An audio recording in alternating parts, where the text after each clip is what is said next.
What's going on, everybody? Washington here, back with another figure to review for you guys. And for this review, we're going to be reviewing Gilgamesh, the figure that took me eight, well, 7 figures to collect so I can build the figure Gilgamesh. And obviously, Gilgamesh was one of the other members of the Eternals from that 2021 film, Eternals, created by the Celestials. Uh, and Gilgamesh, obviously, played by the actor Madan Soik. He's a South Korean American actor. You've probably seen him in the movies like the Roundup or the Outlaws or the Gangster, the Cop, the Devil, Train the Busan, or maybe Unstoppable or the Bad Guys, Region of Chaos. It's fun. One thing that I like about this film is that obviously these characters, these actors, they're all from different ethnicities, and that's something I always like to see, from different uh, cultures, different race, and like they're just on the big screen. They're just one big team. They come from different countries, different ethnicities, and that's something that's really nice. That's something that I really like to see about the that I liked about the film. Well, as you can see, Gilgamesh does not came with a pack. Obviously, he came from all these guys. They're one piece, and yeah, it's just Gilgamesh, with the suit, with the design of the Celestials. You always see two colors, which is this kind of brown, metallic, nice looking color with some green. Obviously, these two colors don't really match. They don't really combine. I don't know. It's kind of weird, a little bit weird, but I do like the designs. Every single design that the Celestials have, the Eternals have. This one obviously does not have those trims on the lines. It'd be cool. Like other figures that we review, they all have those trims on those lines here, which makes them look great. And for accessories, obviously, the Eternals, they do not have the well, they got their own, cosmic energy, and then like they don't they don't have any like weapons. So, but we do have these two closed fists, a left and a right, and he actually has the two like gripping hands. But yeah, we don't get enough like accessories for these guys, and yeah, I mean like for like the for the suit here, like especially these two that just fell off, they they have this like really hard plastic that, yeah, it's a little bit bendable, but it does limit some articulation. Thank God on this one he does not. I mean, this part right here is really much flexible than the back of this one. And yeah, I mean, like, what do you think of the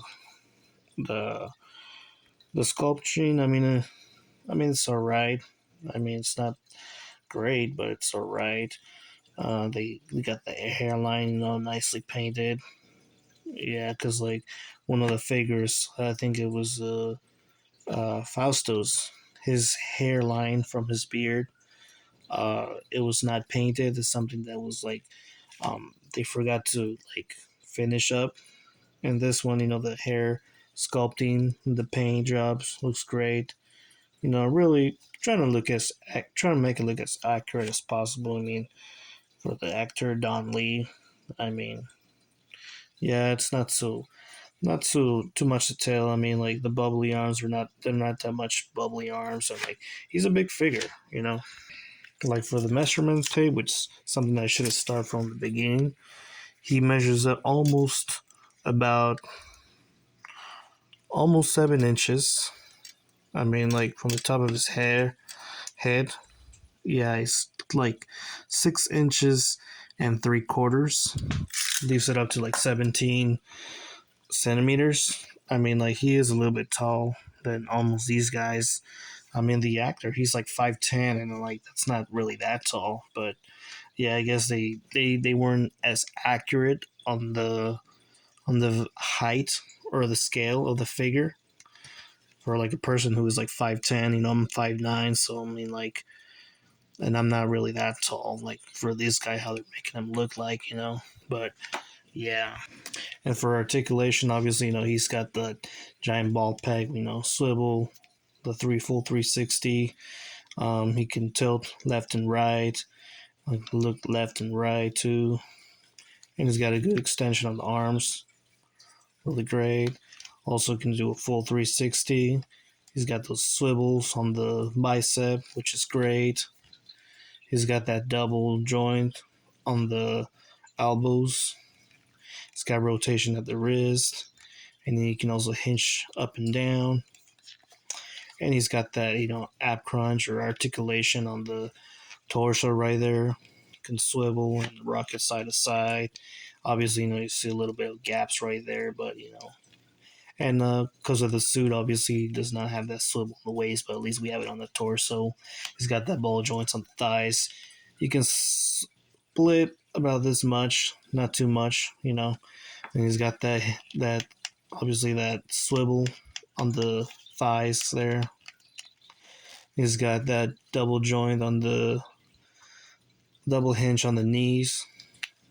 And the boots, they're nice and shiny. They got no design like they have on the suit, but he does have that ankle pivot. He's got the hinge also on the feet. He's got that stamp from Hasbro, and also he's got those peckles as well. And yeah, in the size comparison, I'm gonna start off with the two smallest of the team, Sprite and Cersei, with Makari and Icarus. You can tell that he's a little bit taller than Icarus. And there you have next to Faustos, Kingo, and Droog. Faustos and Kingo are almost the same height as Gilgamesh. More like King Faustos and Gilgamesh seem to be on the same scale. Here you can see him with other Marvel Legends 6.5 inches from Hasbro. Two 6.5 DBC figures from Dragon Stars.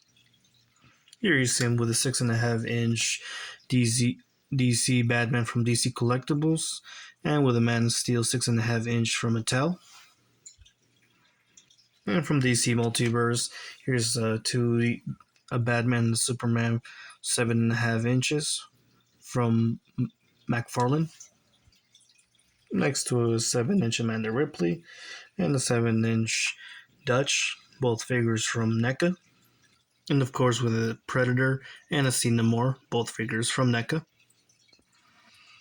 So yeah, this was the review of Gilgamesh. What do you guys think of these figures? Do you guys have fun collecting these figures? I mean, like, they can be a pain in the ass sometimes trying to find the rest of them.